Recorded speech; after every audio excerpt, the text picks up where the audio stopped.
اچھا کہ عورت تبلیغ کے لیے اپنے گاؤں سے دوسرے گاؤں جا سکتی ہے یا نہیں؟ عورت اگر وہ عورت مرد بن جائے تو جا سکتی ہے. کیوں؟ اس لیے کہ اللہ نے عورت کو کہا وَقَرْنَ فِي بُيُوتِكُنَّ، اپنے گھر میں ٹک کر کے رہو. فی بیوتکن کہا، وَاذْكُرْنَ مَا يُتْلَىٰ فِي بُيُوتِكُنَّ، اپنے گھروں میں کتاب اللہ اور حکمت کا. یہ نبی کی بیویوں کا خطاب ہے. اس آیت کے نزول کے بعد حضرت سودا نہیں نکلی یہاں تک کہ جنازہ نکالا گیا ان کا. اور آپ کہہ رہے ہیں تبلیغ کے لیے جا سکتی. ہاں آپ اگل بغل میں جائیں، گاؤں میں جائیں یا محرم کے ساتھ اگل بغل گاؤں میں جائیں، لیکن تبلیغ کرنے کے لیے سفر کر رہی ہیں. کہاں جا رہی ہیں؟ لندن جا رہی ہیں. میں نے پہلی مرتبہ جب مدینہ جا رہا تو مستورات کی جماعت لندن جا رہی ہے. ارے ظالمو، تمہارا گھر شرک و بدعت میں ہے اور یہاں شرک و بدعت ہو رہا، گمراہی پھیل رہی ہے. تمہارے گھر میں تعویذ گننے ہیں اور گھر تاریخ ہے اور تم باہر لے جا رہے ہو. ہاں، اس لیے مستورات کی جماعت کو لے کر کے باہر جانا یہ عورت کی بے حرمتی ہے، اور اس فتنے کے دور میں خاص طور سے حرام ہے، ظلم ہے یہ عورت پر.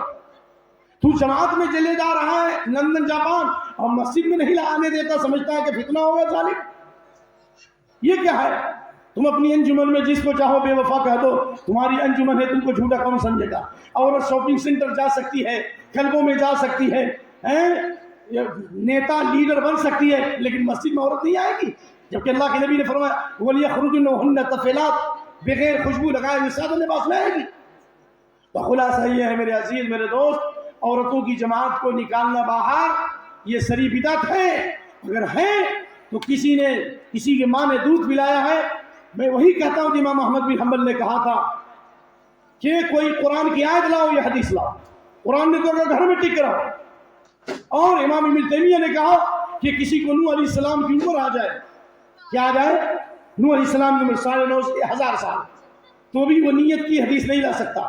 تو میں بھی کہتا ہوں 1000 سال کی عمر بھی تم کو مل جائے تو بھی تم عورت کو جماعت میں نکلنے کے بارے میں باہر جو سفر کراتے ہو تبلیغ کے لیے 900 سال کی عمر ہو جائے، اور 900 سال تک میں کہتا ہوں 1000 سال تک پوچھ تک اگر جاؤ گے تو بھی اس کی دلیل نہ لا سکے، نہ لا سکتے، نہ لا سکو گے، نہ لا سکے، نہ لا سکتے، نہ لا سکو گے. لہذا یہ اس وقت کی بدعت ہے. اللہ اس بدعت سے بچائے. اللہ نے مردوں کو ذمہ داری ہے دی ہے کہ آپ باہر کا کام کیجیے. عورت کی ذمہ داری ہے کہ وہ خاتون خانہ بن کے رہے، وہ سبھا کی پری نہ بنے، وہ گھر کی ملکہ بنے. اسی میں اس کے لیے احترام ہے، اسی میں اس کے لیے تعظیم ہے.